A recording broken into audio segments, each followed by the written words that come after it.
Imagine um campeão mundial de peso pesado, no auge de sua forma física, sendo transformado em uma estátua imóvel em menos de um piscar de olhos. Não havia cabos invisíveis, nem edições de cinema. Apenas uma velocidade crua que as câmeras de 16 milímetros da época mal conseguiam registrar. Em 1967, no lendário torneio de Long Beach, a plateia testemunhou algo que desafiava a própria biologia humana, quando Vic Moore, um gigante do karatê, ficou paralisado diante de um oponente 20 quilos mais leve. O que aconteceu naquele tablado destruiu reputações e forçou todo mundo das artes marciais a encarar uma nova realidade aterrorizante. Esqueça as lendas exageradas ou os mitos místicos que você ouviu falar. Hoje vamos analisar a evidência física irrefutável. Vamos dissecar, frame por frame, o momento exato em que a tradição rígida colidiu com a eficiência científica de Bruce Lee, deixando o campeão americano sem resposta. Você está prestes a ver por que esse evento específico é considerado o Big Bang do combate moderno e por que ele incomoda tantos puristas até hoje. A verdade por trás desta luta recorde é mais perturbadora e fascinante do que qualquer filme de Hollywood. Bem-vindos à análise definitiva do dia em que Bruce Lee mudou o karatê para sempre. Para compreender verdadeiramente o impacto sísmico do que aconteceu em Long Beach, precisamos primeiro mergulhar na mentalidade estagnada dos anos 60. Naquela época, o mundo das artes marciais nos Estados Unidos era um feudo dominado por dogmas inquestionáveis, onde o karatê japonês, o judô e o boxe ocidental reinavam absolutos como as únicas formas respeitáveis de combate.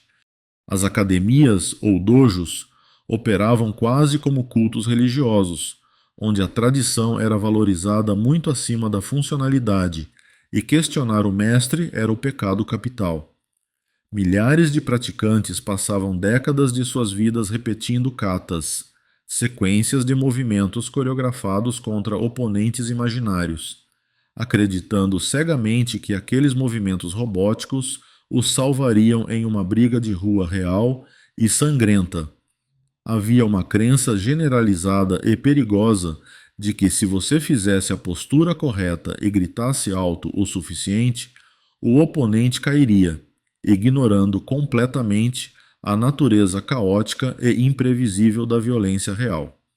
Nesse cenário de rigidez, a visão ocidental sobre as artes marciais chinesas era tingida de ceticismo e até de ridículo. O Kung Fu era frequentemente descartado pelos grandes lutadores americanos, muitos deles veteranos militares endurecidos pela guerra, como uma dança de fadas ineficaz, boa apenas para filmes ou festivais culturais em Chinatown. A lógica predominante era baseada puramente no tamanho e na força bruta. Como poderia um homem asiático, geralmente menor e mais leve, ter qualquer chance contra os gigantes do karatê americano, com seus músculos desenvolvidos e calejamento ósseo? Essa arrogância estrutural criou uma bolha de falsa segurança, onde os campeões acreditavam que seus títulos e faixas pretas eram armaduras impenetráveis. Eles não tinham ideia de que estavam treinando para um mundo que estava prestes a se tornar obsoleto. A complacência era a norma, e o conceito de cross-training ou mistura de estilos era visto como uma aberração impura, algo que diluía a honra da arte marcial. A indústria do entretenimento e os torneios reforçavam essa mentalidade limitada, premiando a estética em vez da eficácia letal. Os pontos eram marcados por toques controlados, criando uma geração de lutadores que sabiam como marcar pontos, mas que talvez nunca tivessem sentido o terror de um golpe que visa destruir, não competir. Era um sistema que funcionava perfeitamente dentro de suas próprias regras artificiais, mas que falhava miseravelmente em simular a brutalidade da sobrevivência. Esse era o muro de concreto que Bruce Lee encarava, um establishment poderoso, rico e profundamente arrogante, que acreditava ter descoberto todas as respostas para o combate corpo a corpo. Eles olhavam para as inovações com desdém, sem saber que estavam prestes a enfrentar um homem que não jogava pelas regras deles, mas sim pelas leis imutáveis da física e da biomecânica. Bruce Lee, neste momento da história, não era o ícone intocável que vemos estampado em camisetas hoje.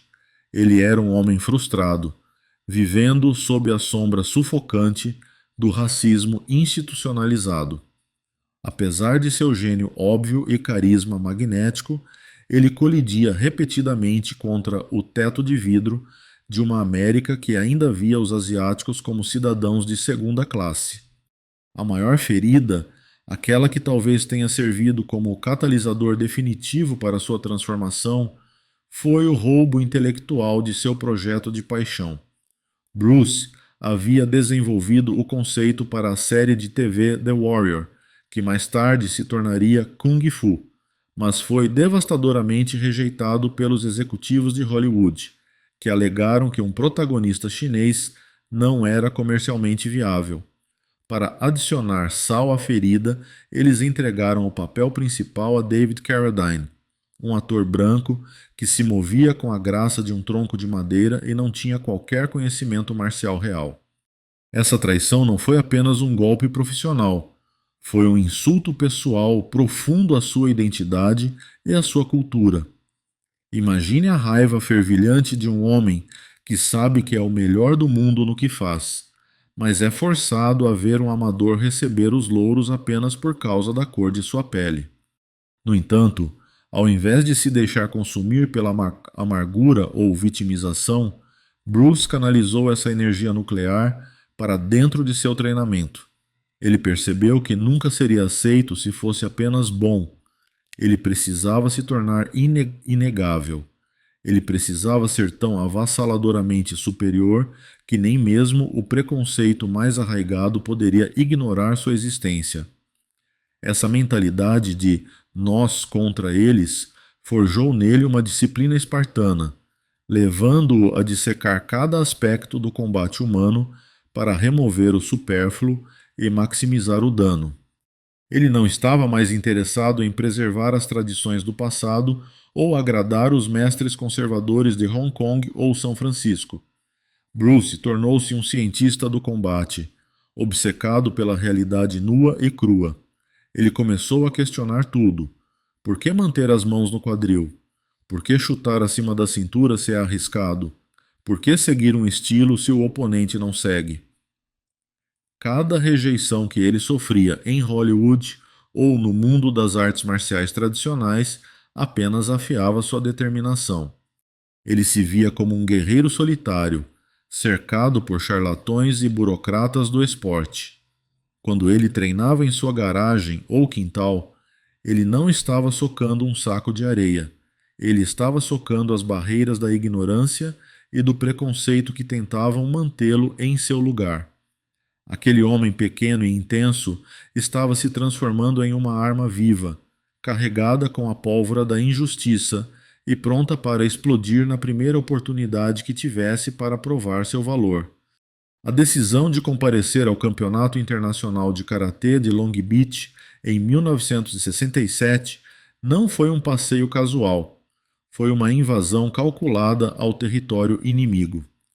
O organizador Ed Parker era um visionário que respeitava Bruce, mas a plateia e os outros competidores eram uma história completamente diferente. O ginásio estava impregnado com o cheiro de testosterona e linimento muscular, lotado com a elite do combate americano, homens gigantescos, ex-fuzileiros navais, motoqueiros e campeões de karatê, que ostentavam seus troféus como provas de divindade. Para eles, aquele homem chinês de 1,70 que se recusava a usar o uniforme tradicional Ji e falava sobre filosofias estranhas como ser como a água, era uma curiosidade, talvez até uma piada. O clima era de hostilidade velada. Milhares de olhos céticos estavam fixos nele, esperando o momento em que a fraude seria exposta. Bruce, no entanto, caminhava para aquele palco não como um competidor buscando validação, mas como um profeta armado com uma nova verdade. Ele não levou consigo faixas pretas, diplomas ou pergaminhos antigos para provar sua autoridade. Ele levou apenas seu corpo, afiado como uma navalha, e uma mente livre de qualquer dogma. Ele sabia que as palavras seriam inúteis contra aquele público. Eles eram homens de ação que só respeitavam a força demonstrável. O objetivo de Bruce era realizar uma desconstrução pública das artes marciais tradicionais, desmontando suas falhas na frente de seus praticantes mais devotos. Ele estava prestes a cometer o sacrilégio final, mostrar que os deuses do karatê eram lentos, previsíveis e vulneráveis. A tensão no ar era palpável, quase elétrica. Havia um sentimento subjacente de que algo perigoso estava prestes a acontecer. Não era apenas uma demonstração técnica, era um confronto de filosofias. De um lado, séculos de tradição, hierarquia e força bruta americana. Do outro, um único homem, um pária do sistema, trazendo uma abordagem científica pragmática e implacável. Bruce olhava para a multidão e para os campeões como Vic Moore, não com medo, mas com a pena de quem sabe um segredo terrível que os outros ignoram. Ele estava prestes a puxar a cortina e revelar que o mágico do karatê tradicional não tinha poderes reais. Long Beach não seria apenas um palco. Seria o local de execução das velhas crenças, e Bruce Lee estava pronto para ser o carrasco. Para que possamos realmente absorver a magnitude do evento sísmico que ocorreu naquele tablado em Long Beach, precisamos primeiro dissecar a figura monumental que estava do outro lado da linha de combate. Victor Vic Moore não era um adversário qualquer que se encontra em uma academia de esquina. Ele era uma verdadeira instituição viva do karatê americano. Naquele ano, Moore não era apenas um participante. Ele era o homem a ser batido, um gigante que detinha o título de campeão mundial de velocidade, ostentando um 10º dan que servia como um aviso claro para qualquer desafiante. Ele representava o ápice absoluto da eficácia do estilo tradicional, grande, forte, tecnicamente impecável e envolto em uma aura de invencibilidade que havia sido forjada em centenas de combates.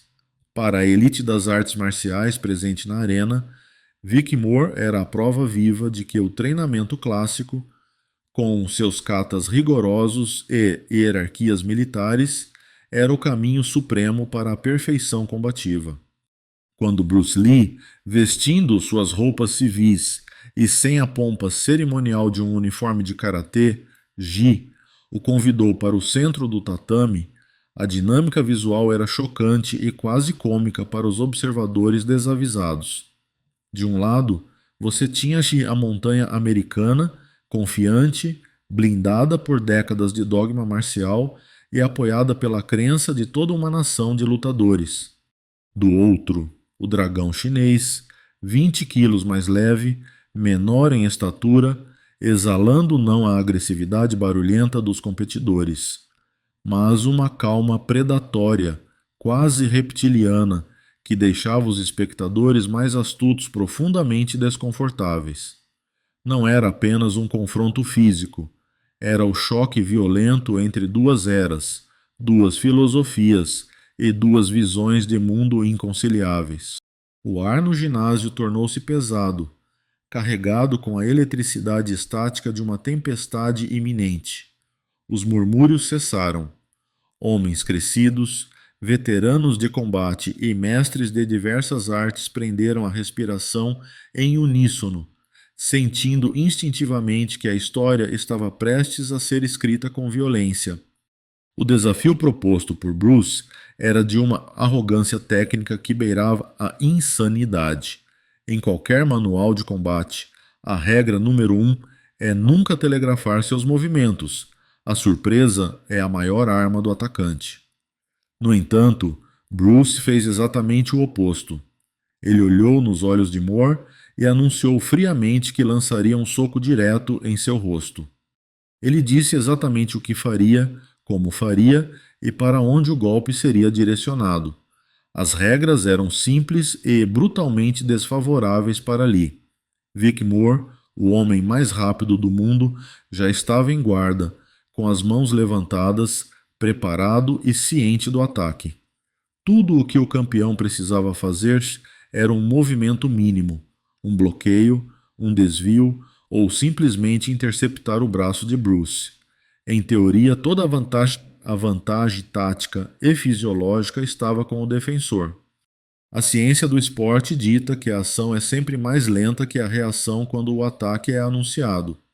Moore assumiu sua postura de combate, os músculos do pescoço tensos como cabos de aço, pronto para esmagar a tentativa daquele ator de cinema de envergonhá-lo na frente de seus pares. Ele estava confiante. A plateia estava cética. O cenário estava montado para o colapso de um mito. O soco tinha ido e voltado antes mesmo que Moore pudesse reagir. Essa frase, que se tornou um mantra em documentários ao longo das décadas, ainda falha em capturar a violência psicológica crua daquele milissegundo. Quando Bruce Lee finalmente disparou, não houve aviso, não houve recuo do braço telegraphing e não houve misericórdia. O punho de Bruce explodiu de sua guarda relaxada com a propulsão de um míssil balístico, viajou a distância completa até o rosto de Moore, parou com controle absoluto a milímetros de destruir a cartilagem nasal do campeão e retornou à posição inicial. E durante todo esse ciclo cinético, Vic Moore permaneceu estático, paralisado no tempo como uma estátua de cera esquecida em um museu. Sua mão, treinada por anos de condicionamento pavloviano para bloquear qualquer ameaça visível, nem sequer tremeu. Ele não piscou. O cérebro do campeão mundial, sobrecarregado pela impossibilidade física do que estava acontecendo, ainda não havia recebido o memorando de que o ataque já havia começado, quanto mais terminado. Foi uma falha catastrófica e total do sistema nervoso central diante de uma velocidade que beirava o sobrenatural. Um suspiro coletivo de descrença varreu a audiência como uma onda de choque. O som de centenas de pessoas puxando o ar ao mesmo tempo ecoou pelo ginásio. Foi sorte, pensaram os céticos, tentando racionalizar o inexplicável. Ele não estava pronto, sussurraram os defensores da tradição. Bruce, lendo a sala com a frieza de um cirurgião que acaba de fazer a primeira incisão, reiniciou a postura. Ele não deixaria espaço para dúvidas. Ele faria de novo, e de novo, 8 vezes consecutivas. O resultado foi uma repetição sádica e metódica da mesma humilhação. O punho de Bruce penetrava a defesa de Moore como se ele fosse um fantasma, parava no alvo e recuava, enquanto o campeão americano reagia com um atraso cômico, socando o ar vazio, onde o rosto de Bruce não estava mais há muito tempo. A cada repetição, a aura de invencibilidade de Moore se desintegrava um pouco mais, substituída pelo pânico visível de um homem que percebe que todas as suas armas são inúteis. As filmagens reais desse momento, preservadas como relíquias sagradas da história marcial, continuam sendo um dos registros mais perturbadores e fascinantes da capacidade humana. Mesmo hoje, com nossa tecnologia digital avançada, quando desaceleramos o vídeo quadro a quadro, a câmera ainda luta desesperadamente para seguir o movimento. O borrão cinético na tela é a prova física inegável de que Bruce estava se movendo mais rápido do que a taxa de captura de 24 quadros por segundo das câmeras de 16mm da época podiam registrar. Ele estava, literalmente, movendo-se nas entrelinhas da realidade visível. O que a audiência testemunhou naqueles segundos fugazes tem sido estudado por cientistas do esporte e artistas marciais por décadas, tentando decifrar o código dessa aceleração explosiva. Anos mais tarde, talvez com o ego ferido pela memória daquela tarde, Vic Moore tentaria reescrever a história, alegando em entrevistas que havia conseguido bloquear alguns daqueles socos e até mesmo contra-atacado. Mas aqui reside o problema intransponível que os revisionistas e defensores da velha guarda não conseguem resolver. A câmera não tem viés, a câmera não tem ego ferido e a câmera não mente. As imagens brutas mostram um homem completamente superado, preso na impossibilidade do desafio. A ciência explica o massacre, o tempo médio de reação visual humana, o tempo que leva para o olho ver, o cérebro processar e o músculo mover, é de cerca de 0,25 segundos. O soco de Bruce completava seu trajeto devastador em cerca de 0,05 a 0,08 segundos. Matematicamente, Vic Moore já estava derrotado antes mesmo de o sinal elétrico sair de seus olhos. Bruce não estava lutando contra um homem. Ele estava explorando uma falha de design na biologia humana, hackeando o sistema operacional do oponente com uma eficiência que o karatê tradicional jamais poderia sonhar em combater.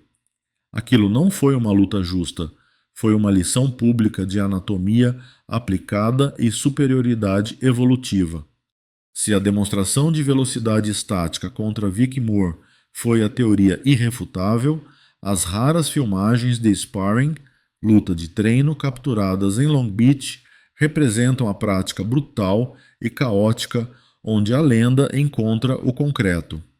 Uma das críticas mais comuns, preguiçosas e ignorantes dos detratores modernos é a afirmação de que Bruce Lee nunca lutou de verdade, ele só fazia coreografias para as câmeras.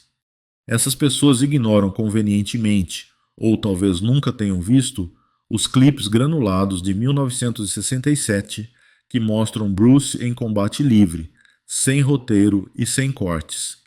Nessas imagens valiosas, Bruce é fácil de identificar no meio da confusão, não apenas pela sua movimentação fluida inconfundível, mas por um detalhe prático que ele adotou: uma tira branca amarrada nas costas para se distinguir de seu oponente, um aluno avançado que não estava ali para brincar. O que vemos desenrolar na tela não é a dança ensaiada de um filme de Hong Kong. É o caos controlado de uma luta real, onde a genialidade tática de Bruce brilha com uma intensidade assustadora.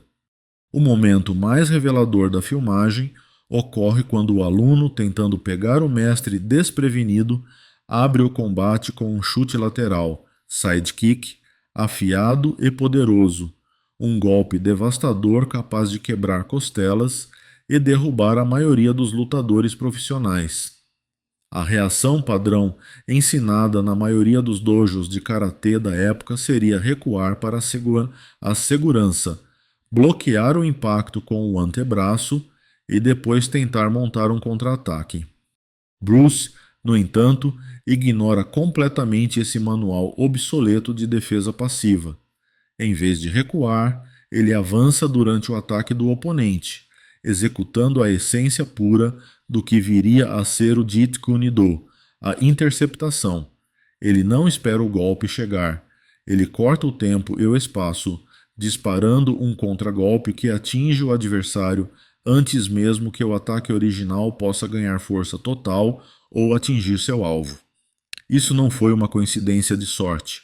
Foi uma aplicação deliberada de física e geometria de combate. O objetivo central de Bruce era anular um ataque antes que ele tivesse a chance de nascer, e ele fazia isso parecer irritantemente fácil. No vídeo, vemos ele interceptar o chute instantaneamente, desequilibrando o oponente e assumindo o controle total do centro do ringue sem desperdiçar um único movimento. Para o espectador leigo, pode parecer rápido demais para entender, mas, para o olho treinado, é uma demonstração magistral de timing e spacing, controle de distância. Bruce demonstra um controle absoluto, parando golpes potencialmente letais a centímetros do impacto para não ferir gravemente o parceiro, provando que ele possuía a disciplina para ser mortal sem ser imprudente. Ele usa fintas constantes, muda de base, ataca os olhos e chuta os joelhos. Técnicas que hoje vemos no octógono do UFC, mas que na época eram revolucionárias. Aquelas imagens provam que, décadas antes do termo MMA existir, Bruce Lee já estava operando com a mentalidade de um lutador completo, tratando o combate não como um esporte de regras, mas como um problema de sobrevivência a ser resolvido da forma mais eficiente possível.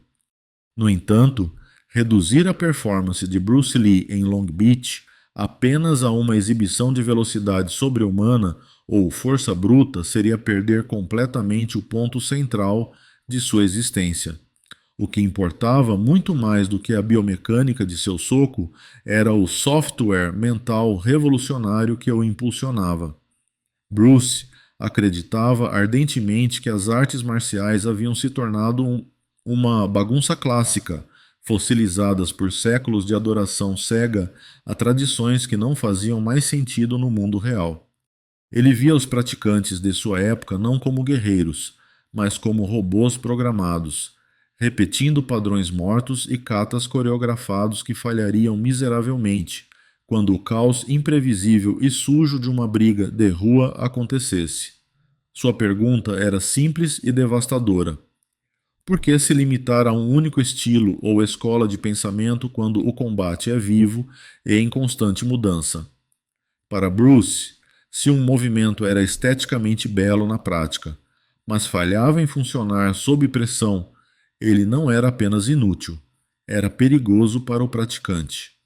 Essa crença radical e intransigente foi a semente explosiva do Jeet Kune Do, o caminho do punho interceptador, um sistema que paradoxalmente foi criado para não ser um sistema. Bruce pregava a não forma, a ideia de que o lutador deve se libertar de todas as amarras estilísticas para se tornar puramente eficiente. Ele comparava os métodos tradicionais a nadar em terra seca. Você pode aprender todos os movimentos da natação deitado no chão, mas no momento em que cair na água, você vai se afogar se não souber se adaptar à fluidez do elemento. Em Long Beach, cada soco que ele lançou contra Vic Moore não foi apenas um ataque físico, foi um manifesto filosófico gritado em silêncio. Ele estava dizendo ao mundo que a honestidade no combate é mais importante que a lealdade a um mestre ou a uma faixa colorida. Ele estava desmontando a ideia de que existem regras na sobrevivência. Essa mentalidade transcende o tatame e atinge diretamente o coração de qualquer homem que enfrenta as pressões esmagadoras da vida moderna. A famosa filosofia de seja água, be water, não é uma frase bonita para biscoitos da sorte. É uma estratégia de guerra para a existência. Para o homem de 35 ou 50 anos, preso entre as responsabilidades familiares, a pressão da carreira e as crises pessoais, a rigidez é o caminho para a quebra. Bruce ensinou que, assim como a água assume a forma do recipiente, o homem forte deve se adaptar às circunstâncias, contornando obstáculos ou destruindo-os com a força de uma onda, dependendo do que a situação exige. Em 1967, ele mostrou que a verdadeira força não vem de endurecer o corpo até virar pedra, mas de manter a mente tão flexível e afiada que nenhum problema, seja um gigante do karatê ou uma crise na vida, possa te encurralar. O legado daquele dia não foi apenas sobre como socar mais rápido, foi sobre como viver sem medo e sem limites impostos pelos outros. Nos dias de hoje, tornou-se moda entre os fãs mais jovens do UFC e comentaristas de internet desmerecerem os pioneiros, lançando a pergunta provocativa: Bruce Lee venceria um campeão de MMA moderno em 2024? Essa comparação, embora gere cliques, é fundamentalmente desonesta e intelectualmente preguiçosa. Comparar um atleta da década de 1960 que treinava com equipamentos rudimentares e nutrição básica com monstros genéticos modernos que têm acesso a laboratórios de performance, terapia com células-tronco e décadas de evolução técnica é como perguntar se o carro de Fórmula 1 de Ayrton Senna venceria a máquina atual de Max Verstappen. A resposta técnica é não, mas essa resposta ignora completamente o contexto histórico. A verdadeira grandeza de Bruce não reside em quem ele venceria hoje, mas no fato de que o MMA moderno não existiria sem ele. Bruce Lee foi o arquiteto conceitual do Vale Tudo moderno. Décadas antes de Dana White e os irmãos Gracie criarem o octógono, Bruce já estava gritando para o mundo que um lutador completo precisava saber boxear como um pugilista, chutar como um mestre de taekwondo, derrubar como um judoca e finalizar como um lutador de jiu-jitsu. Ele foi o primeiro a quebrar o tribalismo das artes marciais. Enquanto os mestres de karatê proibiam seus alunos de treinar boxe, Bruce estava consumindo tudo. Ele estudava esgrima para melhorar seu jogo de pés, wrestling para defesa de quedas e fisiologia para condicionamento. Se Bruce Lee tivesse nascido nesta era, com sua ética de trabalho maníaca, sua obsessão por eficiência e acesso à ciência esportiva moderna, ele não seria apenas mais um lutador no elenco. Ele seria um predador de elite, adaptado perfeitamente ao ambiente. Ele não é o avô ultrapassado do MMA. Ele é o profeta que escreveu as escrituras que todos os campeões de hoje seguem, muitas vezes sem saber. Portanto, julgar Bruce pelas lentes de 2024 é um erro. Devemos julgar 2024 como a concretização da visão que ele teve em 1967. O confronto entre Bruce Lee e Vic Moore é uma metáfora poderosa para os nossos próprios desafios. Todos nós temos nossos Vic Moores, obstáculos que parecem gigantescos, sistemas rígidos que tentam nos dizer como as coisas devem ser feitas, ou vozes internas que duvidam de nossa capacidade. Bruce nos ensinou que a resposta para vencer esses gigantes não é adicionar mais complexidade, mas sim buscar a simplicidade brutal. A técnica do soco de uma polegada ou a interceptação não são apenas movimentos de luta, são lições de vida sobre economia de energia e foco direto. Em um mundo cheio de ruído e distrações, a capacidade de hackear o inessencial e atingir o núcleo do problema é a habilidade definitiva de sobrevivência. Agora, eu quero ouvir de você, que entende a profundidade dessa história. Se Bruce Lee entrasse no octógono hoje, com o conhecimento moderno, você acredita que sua filosofia de interceptação ainda dominaria os lutadores atuais, ou o jogo evoluiu além dele? Deixe sua opinião sincera nos comentários abaixo. Vamos debater como homens que respeitam a história. Não se esqueça de se inscrever para mais análises profundas que separam os mitos da verdade. Até a próxima batalha.